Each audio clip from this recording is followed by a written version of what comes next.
No, I've looked. It's not the Nkomode. I looked up Kojo and cheese and Nkomode, and yes, you can use that one as well. But I think this is it's like no no no no no. Akos. Yeah, It's not that Lumba, it's Lord, I think it's Lord Paper or something like that. yeah. It's not, I know it's not that It's current. Yeah, it's not that Lumba. What was it called? Current. Yeah, maybe it's, I think Lord Paper now. Okay. Abana, can you check search Lord Paper and then play it, like mute yourself? If you get it, then we'll play it. Because the reason why you want to do that is you want to go to the rhythm of that. Here in the UK and the Western world. Sorry, Akos, it's Asabone. Lord Asabone, I think that's it. I think that's what you're looking for. Thank you. You see, I knew somebody would help me here because it's such a good tune to use. Because when you're doing the compressions, you want to go dish dish dish dish. So you go to the beat. You go to the beat of that song, and a lot of the time that helps people. So like here, when we're in medical school, they teach us this song called "Staying Alive," and it goes "Staying Alive." I've got the song. Should I play it? Yeah, go on.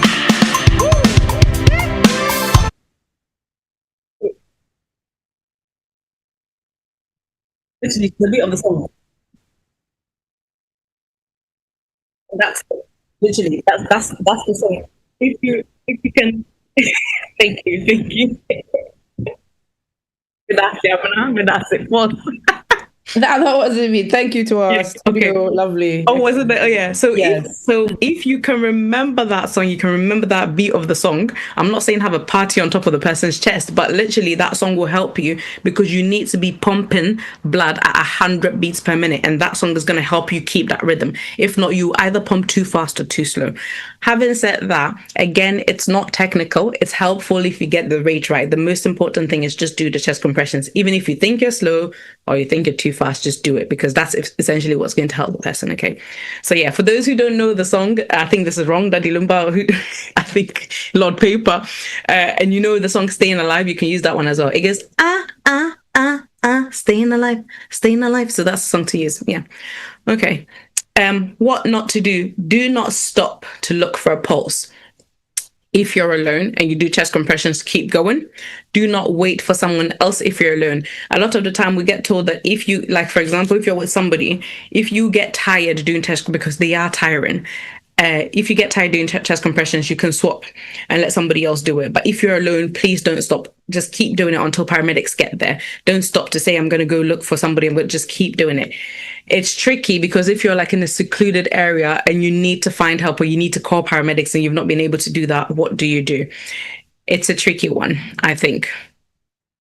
But at least I would do chest compressions. You just start chest compressions. You never know. Your chest compressions, at least for about 10, 15, can bring the person back and then see if you can, keep shouting, looking for help. And if you really can't, because the thing is, if you leave the person to go and try and find help, it's going to be a tricky situation. I don't know. Maybe somebody else on the call can help us with that question. But my first go-to is just keep doing the compressions. That's the most important thing. Okay. Right. I was gonna see if I can teach us a video. No, I'm not gonna bother with this because I think we don't have time. So I'll put the links. Okay. Or maybe I can. No, that's fine. I won't bother with this. We'll just go back here. I was going to show us a video of chest compressions and how to do it. Okay, so now we're going to move up to children at the age of 1 to 8. Now it's the same. If a child is unresponsive.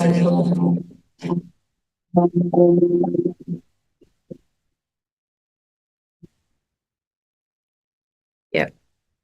If a child is odd responsive and they're not breathing or they're abnormally, like they're breathing abnormally, like almost like gasping, then again, that's when you want to do CPR. In children of sort of this size, 1 to 8 years old, you do the same CPR. In some children, you use one hand. So as opposed to in, like, depending on the size. So in a 1-year-old child, or for example, in the child who's in the picture, you don't really want to be using 2 hands. So you can just use one hand. And essentially what you would tend to do is, if you see this, my pillow friend here, you would put, again, in between their chest, just here, if you can see what my cursor is. So in between their breasts or their nipples, you just place your hand like this on them, and then you go, and it's the same rate that you do it. Okay, and you keep going. Okay, so that's what you do in a child 1 to 8 years old. Same sort of drill, call for help, give 30 chest compressions using one hand or two hands, depending on the size. So an 8-year-old might actually be a bigger size. Some 8-year-old basketballers are even taller and bigger than me. So in that case, you use two hands, but depending on the size, and you have to kind of gauge it, you use one hand or two hands. And again, you push 2 inches deep. Okay. I didn't mention mouth to mouth in adults because again, mouth to mouth is not so important right now. The chest compressions are the most important thing, and a lot of the time people don't like to do mouth to mouth on adults they don't know or on strangers. Of course, if it's like your family member or somebody, then and you want to do it, that's fine. But a lot of the time people don't want to. In kids, however, people are more willing to do mouth to mouth for some reason because kids are more icky than adults, but people always want to do things on kids than they want to do on adults. So I mean, that's fine. But if you want to do mouth to mouth, only do it if you're trained and you're willing, and but focus on the compressions because that's the most important thing. The way to do a mouth to mouth is so tilt the head back, pinch the nose, and give 2 breaths. And you can see the little arrows from the lady's eyes to the chest. As you give the breaths, look at the chest, because if the chest is rising, that means you're actually delivering good breaths. If the chest is not rising, most often the time you're not giving good breaths. And that's why we even advise that. Instead, if you don't know how to give the breaths, don't bother giving the breaths, just do the compressions and keep going with the compressions, okay? And babies under 1, it's slightly different how you do the chest compressions. And this picture I wanted to show here is just a baby turning blue. So a lot of the time we talk about babies turning blue. And when you say a black baby turning blue, what exactly do you mean? So this picture is just showing us what cyanosis or baby turning blue looks like in different races. So in a black person, it looks almost like an ashy color.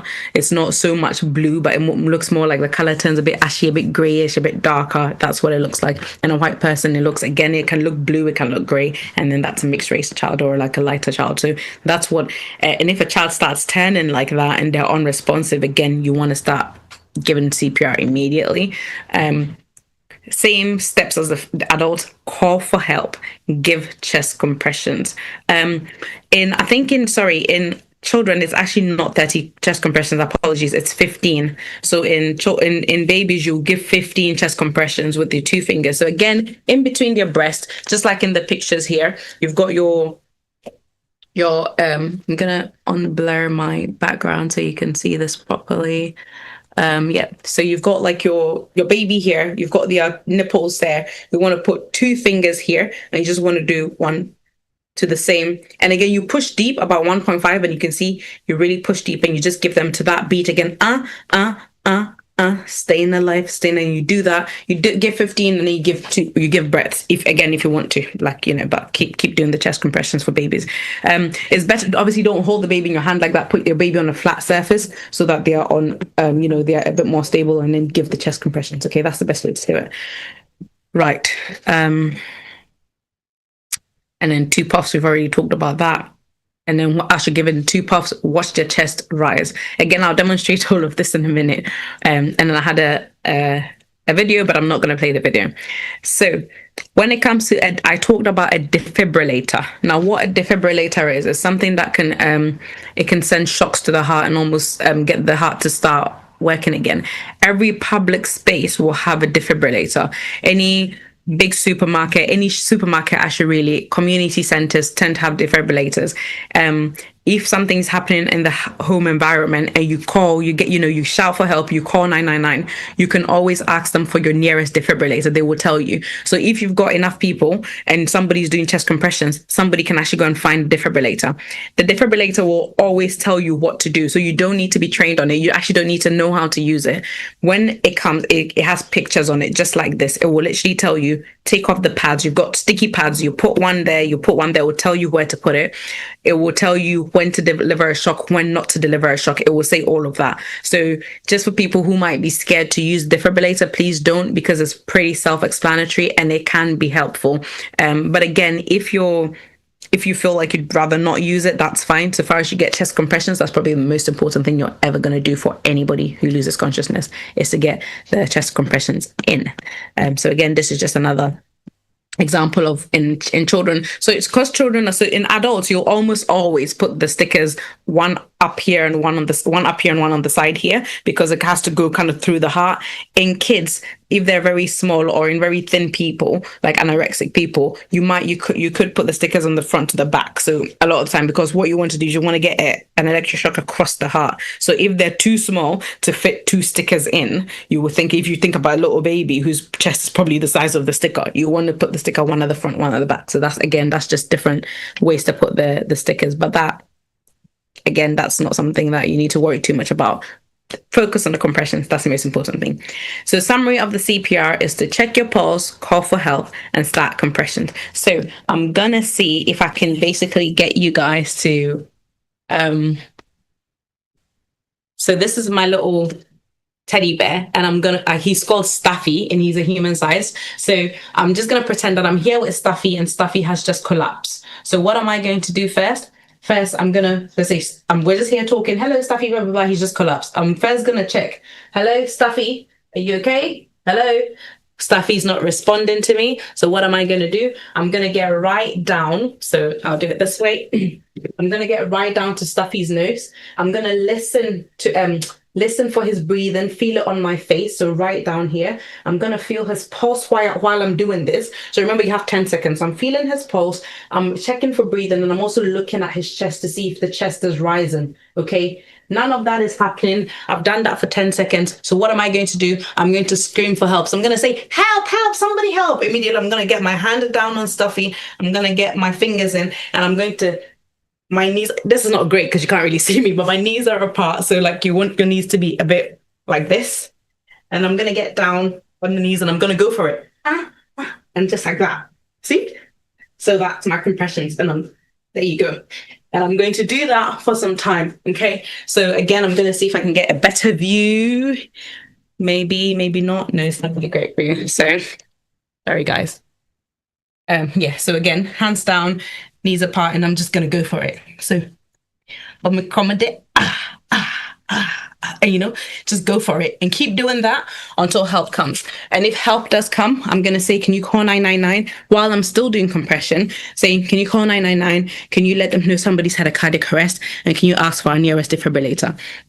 Just compressions are really tiring, as you can see. But, you just need to go for it, because they will essentially, even though the heart has stopped working, if you're doing the chest compressions, you're still sending blood around the body. You're pumping the heart for the person, which means that their brain is not going to shut down yet, because you're acting as their heart.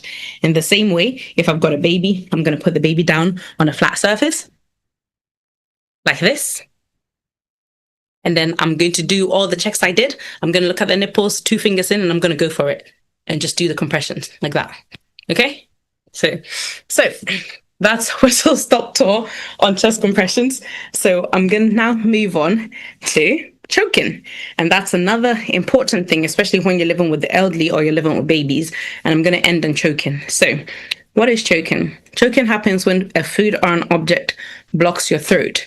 And essentially, if you think about the way the throat is, you've got your trachea in the front, which is your windpipe where you breathe from. And right at the back of that, you've got your esophagus, which is where all the food goes. And what happens is whenever you swallow, your tongue flips over to cover your trachea so that the food can go down your esophagus. So essentially, there are 2 holes there. And you hear people say things like, oh, the food's gone down the wrong hole. It can do. And when we were younger, I think my mom or somebody used to say to us that, don't drink and eat at the same time because there are 2 holes, one for water, one for food. No, all the water and all the food goes down your esophagus. It goes down 1 hole, but there are 2 holes. One is for breathing, one is for eating. So if you talk or you're distracted when you're eating, you can have a chance of actually choking on your food, because what happens is the food does go down the wrong hole. It goes into the windpipe instead of the food pipe. So choking, that's what usually happens with choking. Okay, the food goes down the windpipe instead of the food pipe. Now, how do you usually figure out that somebody's choking? Well, number one, if someone's choking, just like this picture here, they start to sort of clench their teeth, almost like they're trying to get something out. They can't, they suddenly stop talking. Sometimes they'll be turning blue or they'll be turning pink, like in this picture. And again, babies do it as well. So babies might have involuntary movements. They might not know how to how to communicate that it's their neck. So they might just be really frustrated, clutching their throat, just very abnormal. So you will know when the person is choking. In babies, they start to almost gargle, or they start to make funny noises with it, and you just know that something's not right. So these are the signs of choking. What do you usually do? Again, you want to ask first. So again, if somebody, because it might be that they're not choking, it could be that they're just playing, I don't know. But you first step is, if you see somebody doing that, somebody struggling to breathe, somebody struggling to talk, you ask them, are you choking? And if they say, yes, I'm choking, or if they can't, well, if they say yes, they're choking, then they're not really choking. But if they sort of nod their head, or oftentimes they would do a movement to you, like, are you choking? They'll do something like this, or they'll be like, then you can tell that they're clearly choking. So what do you do next? You basically stand behind them. You deliver what we call 5 back blows.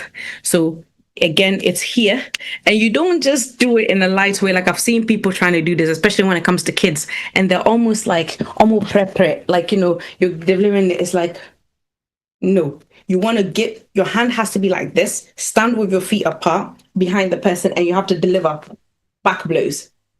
It has to be that hard, because you're trying to get the food to come out of the person. So think about my size and think about Staffy's size. So let's say Staffy is choking, and Staffy is in front of me, and I'm basically standing behind Staffy. And if I were to deliver this to Staffy, it's not even touching the top of his skin. I have to be hands right like that. You really want to use that wrist side, and you want to go in between the shoulder blades, and you really want to lean them forward, support them here, and you want to go like that, like that, okay? So hit them 5 times, and every time you hit, well, with babies, you usually check, but in adults, just give them that 5 back blows. And if that doesn't work, you move on to something called abdominal thrusts.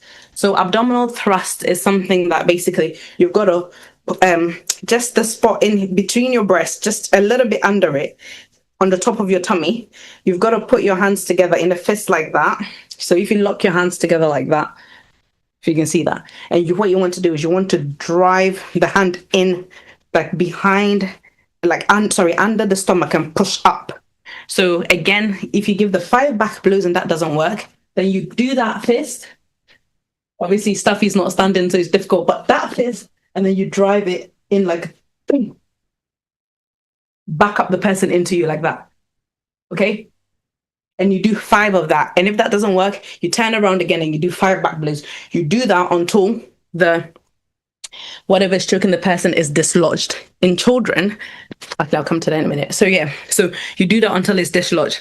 If somebody chokes for long enough, it's going to block the airway, which means that they're not going to get oxygen to their heart or to their brain.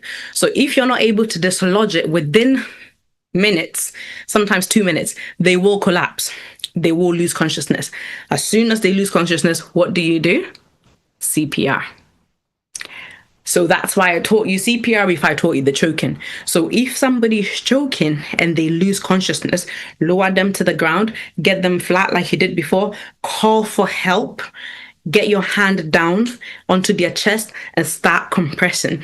Most oftentimes, CPR will dislodge that choking. The only thing is you can't do CPR on an alive person or somebody who's not lost consciousness. So most of the time when you start CPR, that pressure from the CPR will dislodge whatever they're choking. But a lot of the time, if somebody collapses or loses consciousness, we all get frantic, we start running around, we don't know what to do. Do CPR because it will dislodge the food. That's the purpose of it, okay? So that's an important thing to know. So I've already talked about that. I've already showed you how to do that. If you're alone, when you're choking, this is when you use this method in the picture here. So let's say like me right now, I'm in this room alone. Maybe I'm hiding food from my son and my husband's downstairs. But I then, when you're choking, you can't talk. So maybe I'm alone. What you want to do is you want to give yourself 5 back blows. So initially, if you're choking and wherever you are, you will have a wall. So you want to first start off with hitting yourself like that against the wall 5 times. If that doesn't work, you get a chair or a solid object. You make that hand I talked about, put it here, and then onto the chair. And you do that 5 times to try and give yourself back. If that doesn't work, again, against the wall. Ooh, wrong time. Against the wall 5 times. So it's 5 times each. Just remember, 5 and 5. So 5 back blows, 5 abdominal thrust. So that's if you're alone. Okay, I'm going too fast. I've already spoken about this. So if you lose consciousness, you go down, you start CPR. Okay. In babies, it's a little bit different. If you have, what should we call this baby? Let's call this baby Kojo. So if baby Kojo loses consciousness, starts to choke, again, you see signs of choking in baby Kojo's face. So what you want to do is 5 back blows. But essentially what you usually take baby Kojo, you tilt him slightly down. And again, with your hand, you're going to the same thing that I said, but because you're holding them, this time they're not on the surface. You actually hold them slightly facing downwards, and you want to give them 5 back blows. So with your hand, you do like that. But when you do it, you check the baby, and then you do it again, and then you check baby. So the only difference between adults and babies is every time you give a back blow, you check the baby. Why do we do that? So when an adult, if something is dislodged in an adult, they're choking and something comes out, an adult is able to tell you, or they're able to spit it out as soon as it comes into their mouth. Babies are not able to. So if you dislodge it and it goes into the baby's mouth and you don't check it, there's a high chance the baby might swallow it again. So every time that you hit the baby, you just check the mouth or check the baby's face to see whether the thing has come out. If it doesn't work, turn the baby out, up to the front again, onto their back, and again, this doesn't have to be on a flat surface. You can be holding the baby. 2 fingers, just like you do the CPR, and push in and up, in and up. So that's the chest thrust, in and up, to try and get it. You do that again. Every time you do that, you check baby's mouth. So in, up, check baby's mouth, in, up. See the picture there? You check baby's mouth. If that doesn't work, you go back again, 5 back blows. 5 back, and no, you don't, no, it has to be hit the child. This is the only child in your house. I'll tell you, hit the child, hit them really hard, okay? Because it has to come out, okay? Now, again, if the baby loses consciousness, what do? To put the baby on a flat surface, 2 fingers in chest, start CPR. Because that CPR action can actually dislodge the choking. So that's what you do when a baby under 1 is choking. So yeah, I was rushing through that a bit because I knew that I had a lot of content to cover, and I didn't want to miss it. Perhaps we're planning on doing like a face-to-face session actually, where we actually do like a workshop to teach CPR and just teach people how to survive when really simple things happen at home, even things like cutting yourself, just simple first aid, burns at home, how to treat burns at home. And even I think for people in Africa, we might even think about things like snake bites and stuff like that. Just really quick first aid things that you can do, because these are little things that you can do which can help save a life or can help save your own life. For example, if you're alone and you're choking, the little things that you can do to help yourself.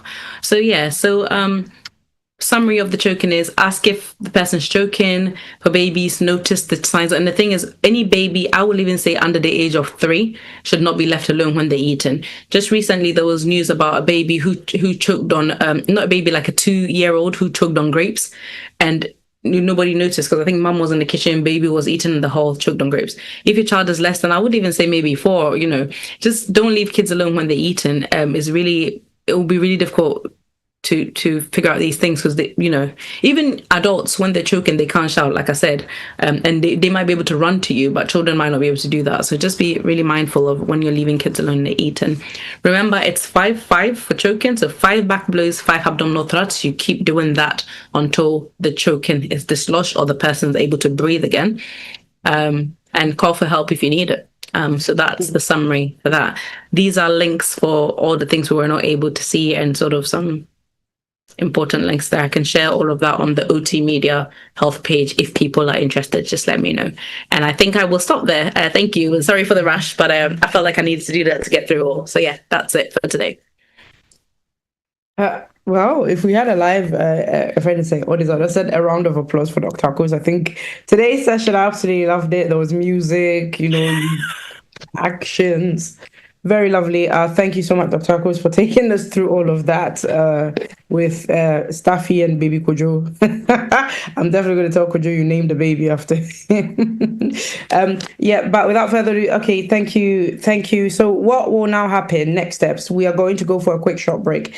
And then when we're back, we'll open the floor for the Q&A session where, again, you can ask questions related to what Dr. Akos just took us through, which was saving a life and, CPRs and first aid, or any other health question that you have. And I also have a few questions to aid if there are no questions like last week. Okay, I'll see you after the break. Me did the young antechua, and maybe I'm discovered for Europe. I come a bush for Ghana. No, me used to tap send, tap send. No fee mobile money transfer. Easy, convenient, fast, and sounds so free. Me discover map him tap send. NTN also download the Taptap Send app. No, ever mobile phone so free. Na first ka come a bush for Ghana for na tap send. Papa no.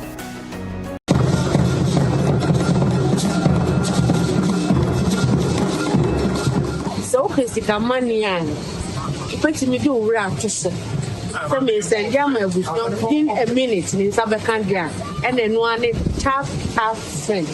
Yeah, Ebushanfo, Amanfo, we didn't an akuma patchlewa one.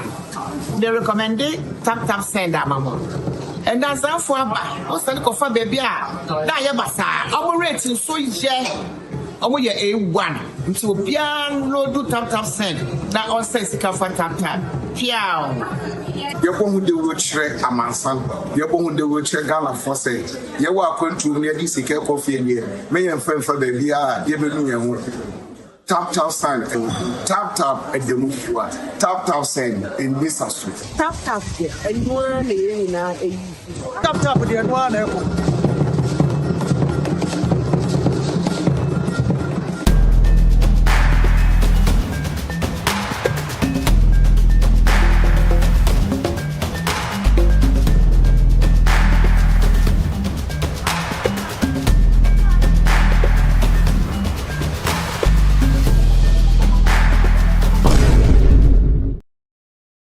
Hello, and welcome back.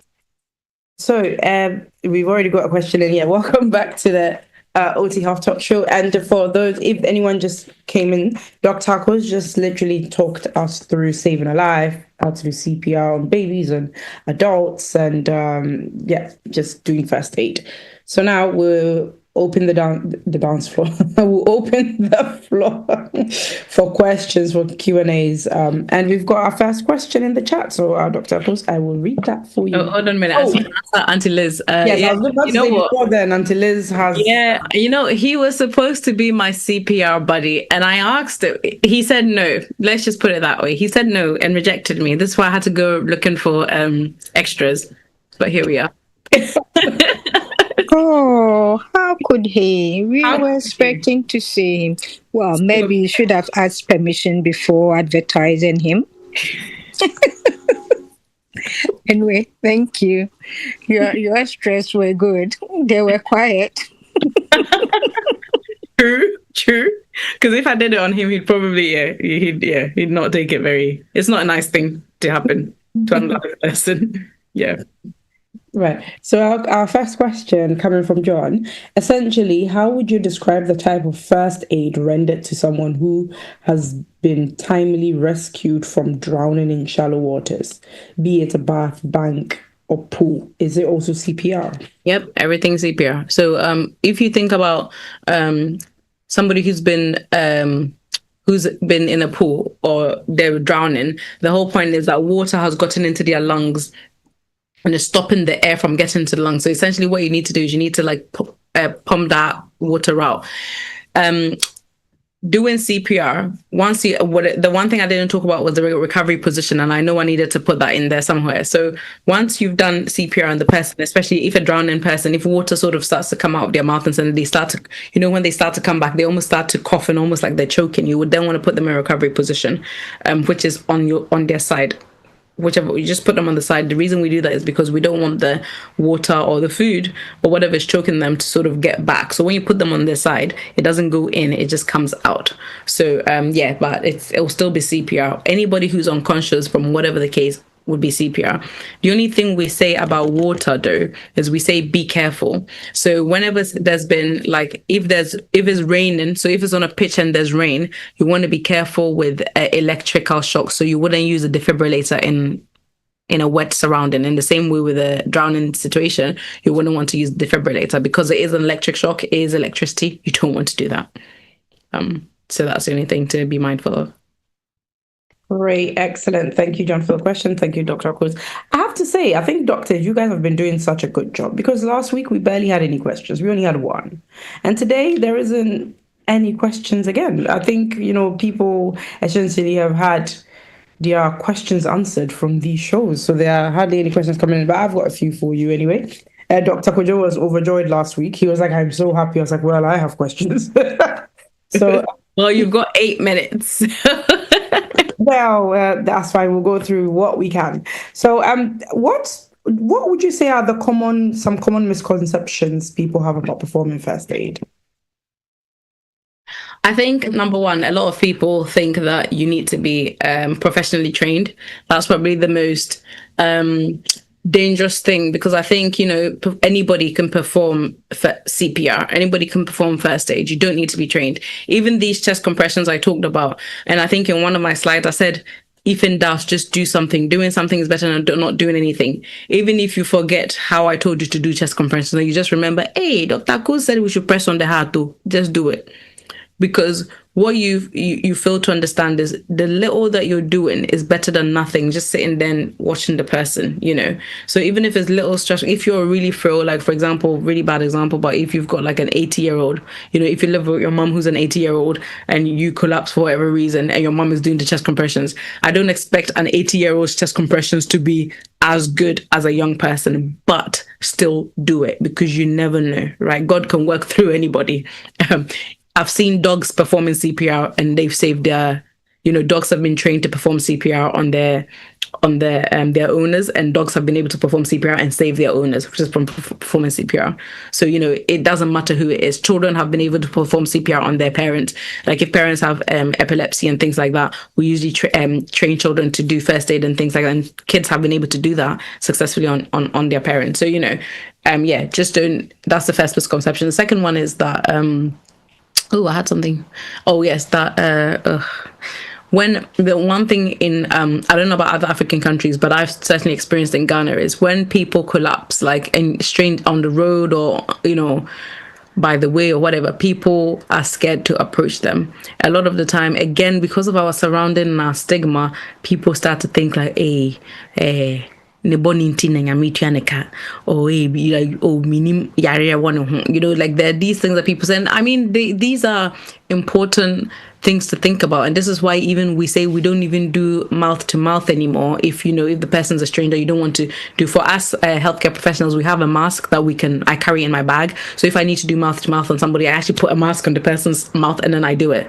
So you don't have to do mouth to mouth, but think about it. Doing chest compressions on somebody is not going to harm you, especially if the person is unconscious. There's nothing that I can think. You have to look around your surroundings, and that's one thing we teach in CPR as well. If you're doing chest compressions, like if there's a fire and somebody is collapsing, you're in the middle of the fire, don't do CPR. You're gonna get hurt. If there's broken bottles around and things, you have to think about your safety first as well. So look in your surroundings, look around, make sure that that you're safe, the person's safe as well. But seriously, just help if you can.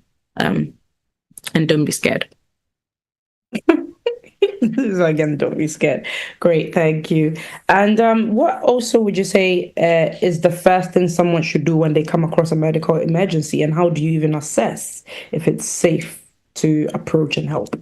So that's a good question. And again, like I said, I didn't really talk about that. So we have something called ABCDE, which is we use to assess. And this is like really medical stuff that you really don't need to know, but it's an acronym that we just think about, right? But the first thing is we check for danger. So all the scenarios that I gave today is like you're sitting down with somebody and then they become unconscious. But let's say you're walking or you're driving and there's a car accident and then you see that somebody's unconscious. Would you just get out of your car and go do CPR? No. The very, very first thing you have to do is you have to check for safety. And this is what I told you. You never put yourself in danger just to help somebody, because we would rather have one casualty than end up having two casualties if you're not safe, So the first thing to do whenever there's a medical emergency, check that there's no danger around. Check that there are no lions chasing the person. That's why the person, just check. So the first thing is check that you are safe. Check there's no electrical current open, it's not raining, and there's no he wasn't electrocuted, just check. Once you've checked, the first thing we say is the A is for airway. You don't need to know that, but I went through that with you. So you check if the person's breathing, that's their airway.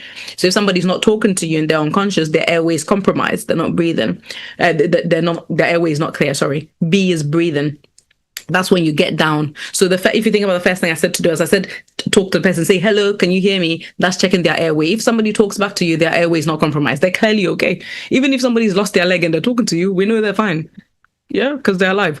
If somebody's not talking to you, their airway's compromised. B, breathing. Get down, check their nose. C, circulation, checking their pulse. So I went through all these things with you. I just didn't go through technical terms with you, but I've literally gone through ABCD with you.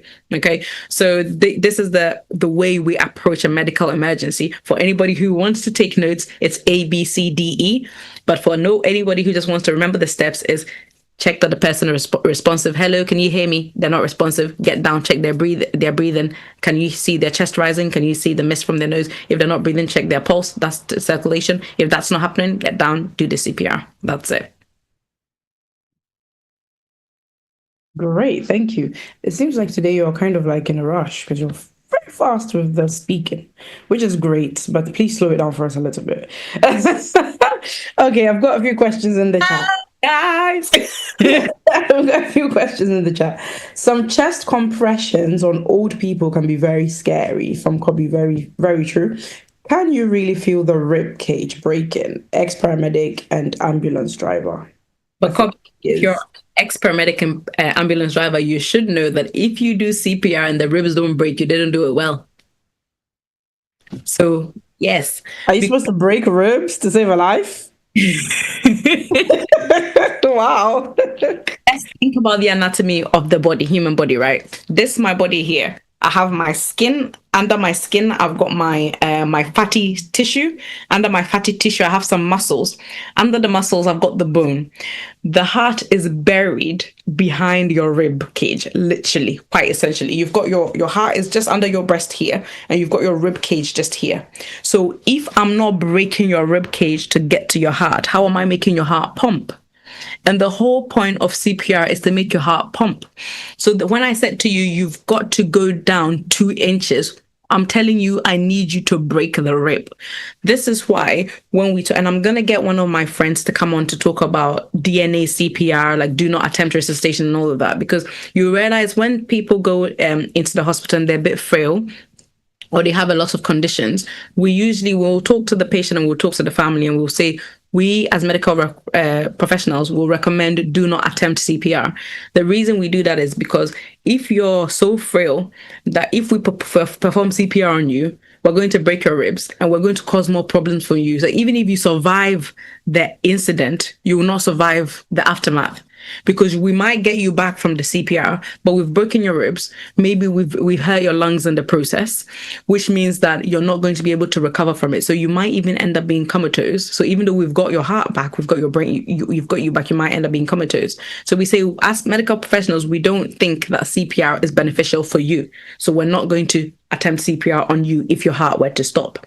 A lot of the time, again, within African and Black communities, we say, hey, doctors, they don't want to resuscitate us and things like that. But actually, this is the reason why, because when we perform CPR, we break your ribs.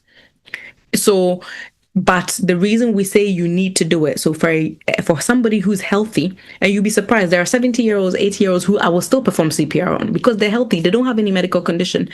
And if I break their ribs, they can still survive. What I need to do is I need to break your ribs to get to your heart, to get your heart pumping, to get your heart back.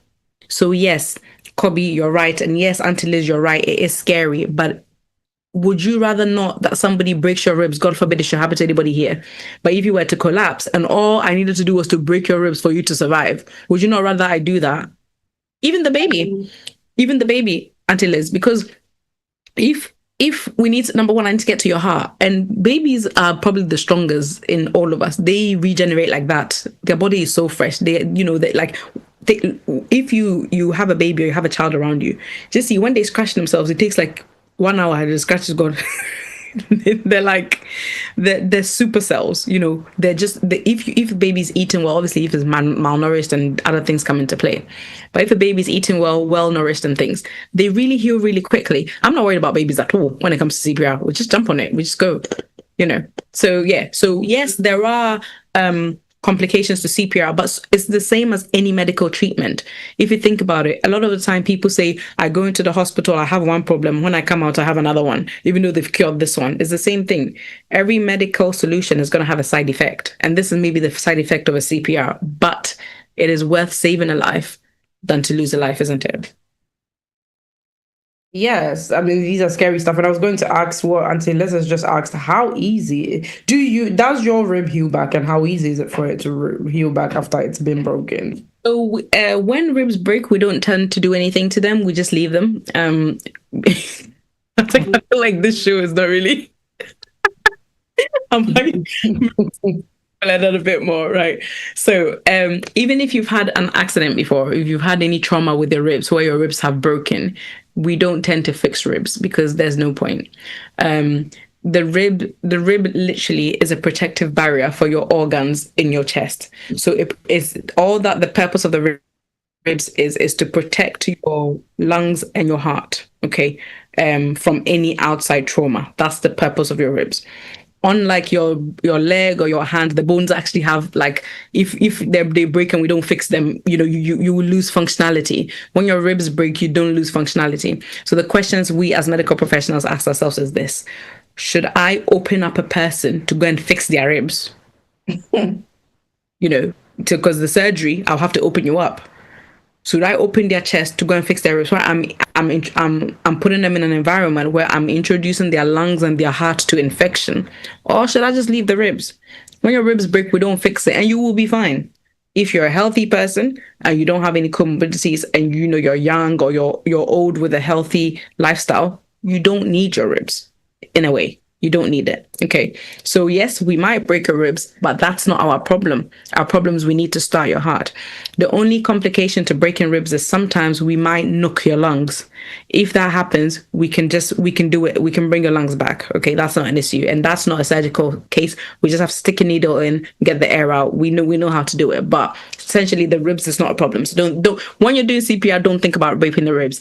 If you feel, especially like Kobe was saying, and the really frail people or the tiny people, sometimes you can actually feel the ribs breaking under you. Keep going, keep doing it. Doesn't matter. Keep doing the CPR until they come back. God, so much respect for healthcare people, because how can you feel anything breaking and you're still going on with it? That's just insane. If it's your loved one at the end of that, and all you can think about is, I need to get this person back again. I need to get this. It's almost like I need to get this car wet again. You will do it. You will do it. Yeah, and you just need to think about it. Just think, this person having a broken rib against this person not being alive ever. What would I rather? I would rather break your ribs. Yeah, I mean, if you put it that way, it's very good. Okay, 2 more questions in the chat, and then I've got like maybe some, a few questions to close off. So, how common is cardiac arrest in children? Okay. Yeah. Should I answer the question before that as well, or? Well, I was going to ask if you can answer both. So, could someone be sued for performing CPR, and how common is cardiac arrest in children? To the best of my knowledge, I don't know that anybody can be sued for performing CPR. The only time I know that you can be sued for performing CPR, and that's a health professional, is if somebody has a DNA CPR in place in the hospital and you perform CPR, then yes, you can be sued for it. But that's from a healthcare professional point of view. If you're in the community and you don't know that this person has a DNA CPR and you go and perform CPR, nobody can come and sue you. Or even if they did try to sue you, I've not seen a case where anybody has won, and I don't think anybody would. Having said that, obviously the world is crazy. Things are starting to happen. People are winning really interesting cases these days in court that you would probably have not stood 10 years ago.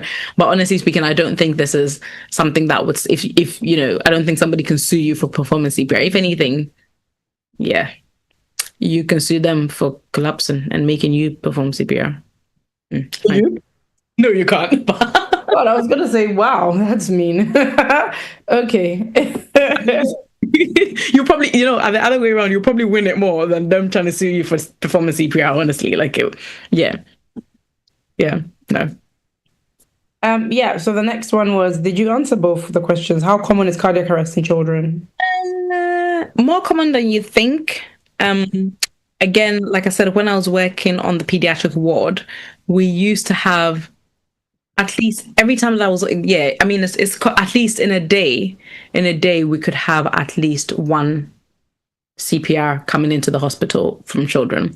The most things that cause cardiac arrest in children the most is something called sudden unexplained cot death. And I'll probably do a session on this one, but this one always almost brings tears to my eyes. But there was a particular case that I faced not too long ago when I was in pediatrics, and honestly, it broke my heart. But we suspect that the mother was co-sleeping with the baby. So brought the baby in 2 a.m. in the morning. I was on a night shift. Baby was gone. We did CPR. We did like 5 rounds of CPR. It was heartbreaking. It really was. And you could just tell the mother was in bits. And yeah, so don't co-sleep with your children. It's probably the one thing that really does cause cardiac arrest in healthy children. And when I say co-sleeping, I mean sleeping with children on the same bed, especially when the children are less than 1. Sleeping with newborns on babies and newborn on the same bed, because what often happens is everybody thinks you can control yourself, but wait till you're very hot and then you release your leg from the quilt and land it on the baby, or you turn and your back is on the baby and you're suffocating the baby, and baby is crying but you're asleep, you can't hear, or the baby is suffocating. Literally, it causes so many. That's probably the most common cardiac arrest in children. That also, when you put babies in cots, making sure that there's nothing around them. So newborn babies generally should not be sleeping with a quilt, any covers, no pillows. A lot of times babies choke on these things. So you know how babies are pitcher and they will turn and then there's a pillow and the pillow suffocate them. Babies should sleep in a plain cot. So these are most of the things that cot, and is very, very common. Is very, very common. Other than that, other things that can cause it is congenital. So if children are born with like a heart problem, that can cause things like that, or children who are generally born with conditions that can happen. But in healthy children, it's just suffocation and choking. That's pretty much it.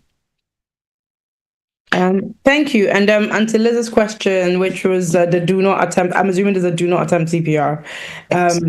Right. So obviously, if it's a do not attempt CPR and you do CPR, then it goes wrong, then the people can obviously sue you for it. Yeah. Cool. Thanks so much, Dr. Because I've got final question, 2 final questions, and then you can fold it into a final message. I don't know if that makes sense. So it would be, why is learning first aid one of the most powerful things we could do for our communities? And what's one message of encouragement you would give to someone who wants to help but feels unsure? And then you can kind of add your conclusion to it, and then we can bring it to a close. See, that question you asked, I could talk for days. Well, you have time. You can go on. That's why it's the last question. Go ahead. The whole reason why I decided to do this today, and it's a shame that today we don't have as many people signed on as we usually do, because sometimes we have up to about 40 people. But today we've only got half of that, which is a shame, because I really, really wanted, to educate the public about this. Now, let's take I assume most people on OT Health Talk are from Africa or have an African background. So even though we might live in the Western world, I think our background ethnic wise African or, Caribbean or that sort of thing. In our communities back home, healthcare is not exactly the best. Even here in the UK, right? There was a case about somebody who said that their father suffered a heart attack. They called the ambulance. If anybody's called ambulance here, 1001 question. Is the person breathing? Is their leg up? Is their hand up? Can you see their eyebrows? No, it's true. They ask all these questions on when you call 1999. And when CPR, right, for every 1 minute that CPR is delayed, the mortality for the person or the chance for that person to die increases by about 10% for every 1 minute that CPR is delayed. Now, if I had to tell you about the physiology of why CPR is important, what does the heart do? The heart how does the body work? In simple terms, we breathe in oxygen. Oxygen goes to the lungs. Then the blood from the lungs go to the heart. The heart then pumps that blood around the body to give our brain, our kidneys, our liver, all our organs, our skin, our nails, our hair, give us oxygen, because oxygen is what the body works on. So our nose and our lungs are very important because that's what we use to get oxygen into the system. Then the heart is very important because then the heart distributes that oxygen around the body, okay? This is just how the body works. Basic physiology. When your heart stops working, even if your nose and your lungs are working, who is distributing? Nobody. So what does CPR do? CPR then becomes the external distributor. So with every second that your brain loses oxygen, you have a tendency to fall into a permanent coma and then death. The reason we do CPR is to get oxygen to your brain so that we can keep your brain alive until we get you to the hospital, where we can pump you up to machines and all those things, and we can give you medication to bring you back.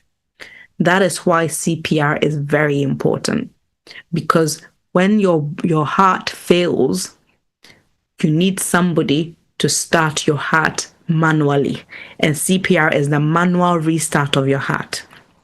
And that manual restart keeps your brain alive, to keep you alive long enough. That's why we do chest compressions. That's why even the breathing oxygen is not so important. Because we just need, okay, so that's the question. That's why CPR is most important. Why is it important in our communities? When in Africa and in these places, when we lack the means to get to hospital on time, if you think about, you are in some village B in Kojokrom, where friend says Sogakope, That's not his crew, but anyway, he's worked there, so it's fine. Up, in northern region, Basari land or somewhere like that, where maybe it will take you 30 minutes, 1 hour to get to even a community hospital, regional hospital, or to get to healthcare professional, and somebody collapses. If you know how to do CPR, you can save a lot of lives. You can actually save a lot of lives. You can keep a lot of people alive. Because a lot of the time when people, there was recently, there's a Nigerian actor who died. He went to shoot a movie in some village, and I think he drowned or something. They got him and they showed the video.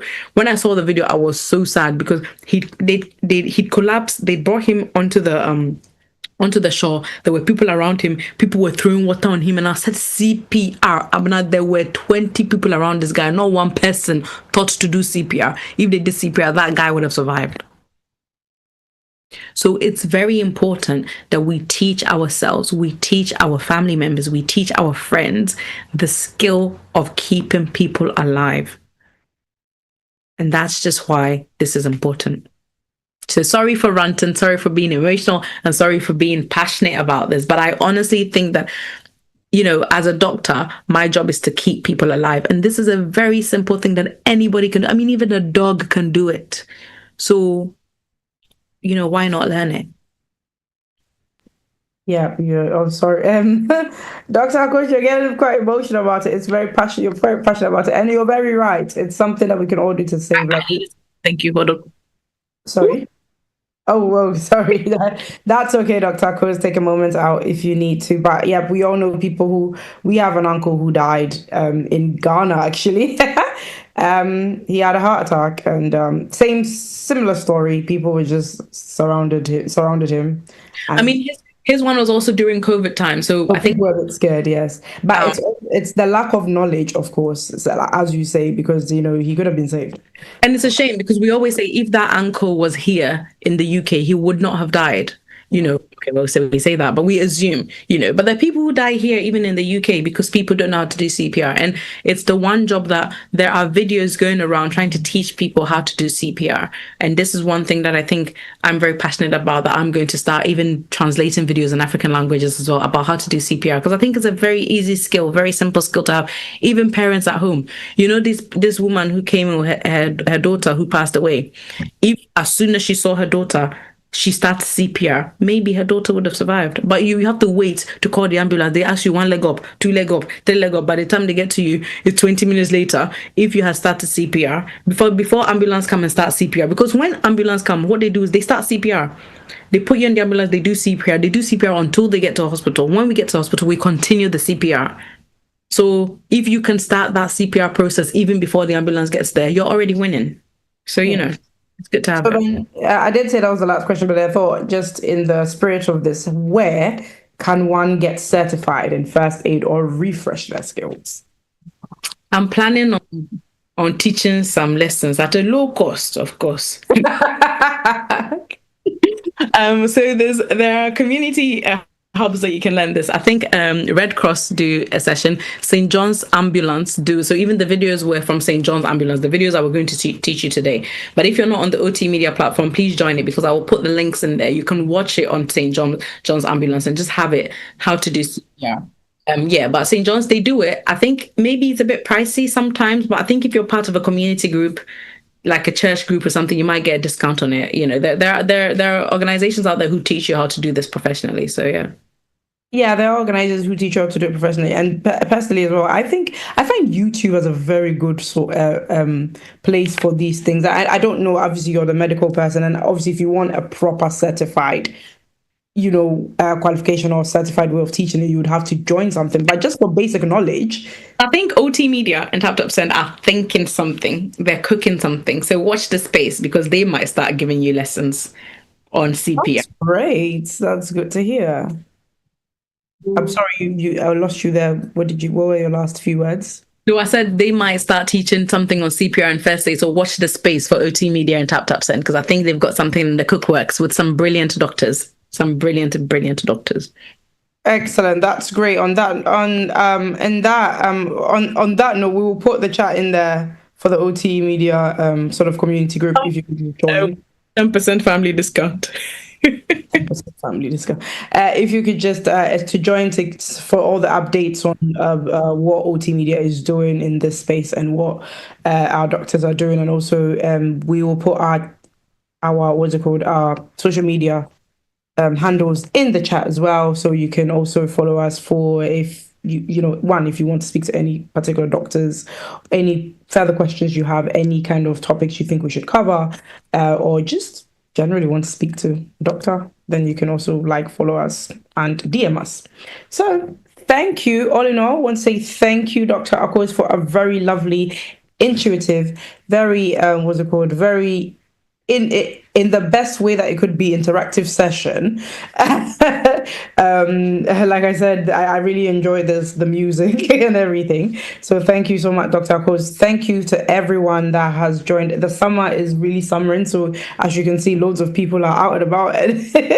And so for you guys to make the time day in, day out, week in, week out, to join us for this Health Talk show, thank you very much. Thank you very much, and shout out to Facebook and YouTube viewers as well. We haven't forgotten about you guys. Tomorrow is a time with Taptap Send. Same Same link, same time. And then on Friday you've got Ask the Lawyer. Ask the Lawyer, I think it's called Ask the Lawyer, yes, for all your immigration questions. As you know, UK immigration is changing fast. So you kind of want to be abreast with what's happening with yourselves. And yes, so we have come to the end of the show. We want to thank everybody. Our handles are in the chat. The OT Media community link is in the chat as well. So please do join. And thank you guys for joining us, and see you next week, same time, same place. Good night. Me did ya nyantechwa emre bia am discover for Europe akoma abusuafo wo Ghana no me use Taptap Send no fee mobile money transfer easy convenient fast and sounds so free won't ya hwe me discover ye mapim Taptap Send entienne also download the Taptap Send app no ewo mobile phone so free na fesika komo abusuafo wo Ghana afa na nyina Taptap Send papa no